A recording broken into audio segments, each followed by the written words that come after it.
राधा वल्लभ श्री हरिवंश। तो आज हम जानेंगे भक्त अढ़ैया की कहानी के बारे में कि कैसे राम जी ने उनके लिए रसोई बनाई। बहुत साल पहले की बात है। एक आलसी लेकिन भोले भाले युवक थे जिनका नाम अढ़ैया था। दिन भर कोई काम नहीं करते थे, बस खाते ही रहते और सोए रहते। घर वालों ने कहा कि चलो जाओ निकलो घर से, कोई काम धाम करते नहीं हो, बस पड़े रहते हो। वह घर से निकलकर यूं ही भटकते हुए एक आश्रम पहुंचे। वहां उन्होंने देखा कि एक गुरुजी हैं और उनके शिष्य कोई काम नहीं करते, बस मंदिर की पूजा करते हैं। उसने मन में सोचा कि यह बढ़िया है, कोई काम धाम नहीं, बस पूजा ही तो करनी है।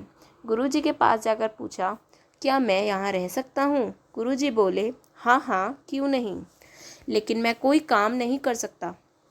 गुरुजी, कोई काम नहीं करना है, बस पूजा करनी होगी। आनंद, अढ़ैया, ठीक है, वह तो मैं कर लूँगा। अब अढ़ैया महाराज के आश्रम में रहने लगा। ना कोई काम ना कोई धाम, बस सारा दिन खाते रहो और प्रभु भक्ति में भजन गाते रहो। महीना भर हो गया, फिर एक दिन आई एकादशी। उन्होंने रसोई में जाकर देखा कि खाने की कोई तैयारी नहीं है। उन्होंने गुरुजी से पूछा कि आज खाना नहीं बनेगा क्या?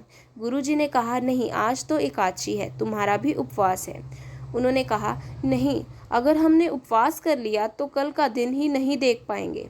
हम तो नहीं कर सकते उपवास, हमें तो भूख लगती है। आपने पहले क्यों नहीं बताया? गुरुजी ने कहा, ठीक है, तुम ना करो उपवास, पर खाना भी तुम्हारे लिए कोई और नहीं बनाएगा, तुम खुद बना लो।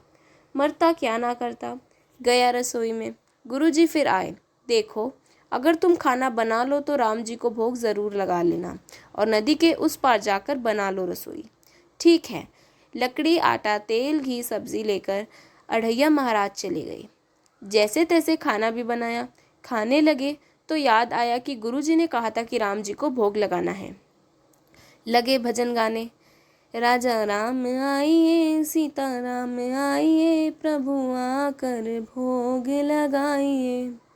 कोई ना आया तो वह बेचैन हो गया कि यहाँ तो भूख लग रही है और राम जी आ ही नहीं रहे। भोला मानस जानता नहीं था कि प्रभु साक्षात तो आएंगे नहीं, पर गुरुजी की बात मानना ज़रूरी है। फिर उसने कहा, देखो प्रभु राम जी, मैं समझ गया कि आप क्यों नहीं आ रहे। मैंने रूखा सूखा बनाया है और आपको तरमाल खाने की आदत है, इसीलिए नहीं आ रहे। तो सुनो प्रभु, आज वहाँ भी कुछ नहीं बना है, सबको एकादशी है, खाना हो तो यह भोग ही खा लो। श्री राम अपने भक्त की सरलता पर बड़े मुस्कुराए और माता सीता के साथ प्रकट हो गए। भक्त असमंजस में हैं। गुरु ने तो कहा था कि राम जी आएंगे, पर यहाँ तो माता सीता भी आई हैं और मैंने तो भोजन बस 2 लोगों का बनाया है। चलो कोई बात नहीं, आज इन्हें ही खिला देते हैं। बोला, प्रभु मैं भूखा रह गया, लेकिन मुझे आप दोनों को देखकर बड़ा अच्छा लग रहा है। लेकिन अगली एकादशी पर ऐसा ना करना, पहले बता देना कि कितने जन आ रहे हो, और हाँ, थोड़ा जल्दी आ जाना। राम जी उसकी बात पर बड़े मुदित हुए, प्रसाद ग्रहण करके चले गए। अगली एकादशी तक वह भोला मानस सब भूल गया। उसे लगा कि प्रभु ऐसे ही आते होंगे और प्रसाद ग्रहण करते होंगे।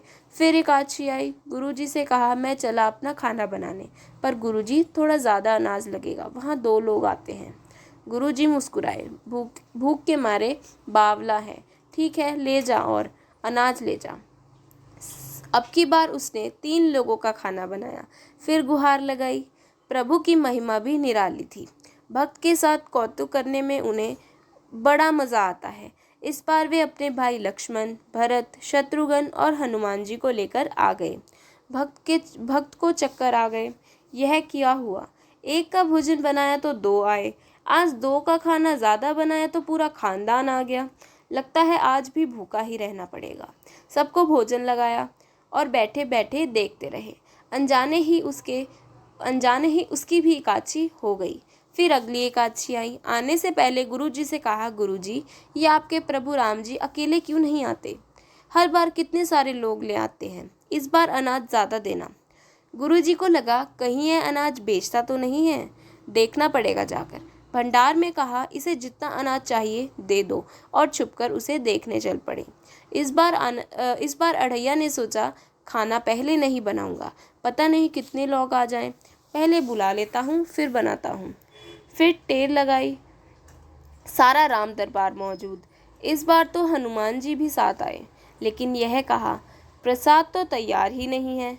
भक्त ठहरा भोला भाला, बोला, प्रभु इस बार मैंने खाना नहीं बनाया। प्रभु ने पूछा, क्यों?